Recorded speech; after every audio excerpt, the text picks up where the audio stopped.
1870, Bay City.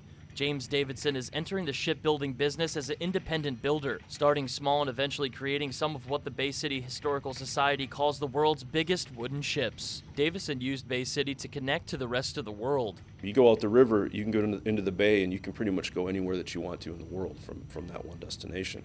And that's how Bay City made its name. But Davison's business crumbled before the Great Depression. Davison was forced to halt operations and close the yard, leaving behind what's known as Davisons Graveyard. What happened? This looks like a scene of a big accident or something. Well, it's not really is.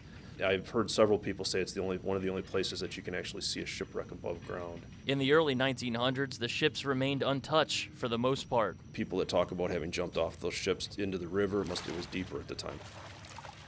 Over the years, Davisons Fleet fell into disrepair. His ships were vandalized, bulldozed, and burned down. Up goes the ship. It's a wooden ship. Obviously, it's going to burn, and there's a lot of dry wood there, so it burns to the waterline. Leaving behind only remnants of what the Historical Society calls the biggest wooden ships to ever navigate the Great Lakes. You can see the outlines of the hulls, and they haven't been dredged, and I think that's significant. That shows us that they're being preserved, that nature's actually preserving these ships. Ships that were once dry docked, now they're entombed seemingly forever at the Veterans Memorial Park, and people still find parts of the past washed up along the Saginaw River. With families from people, oh yeah, my father worked for my grandfather, my great-grandfather worked for Davidson. May have had an actual hand in putting that spike in, or may have actually cut that particular piece of wood.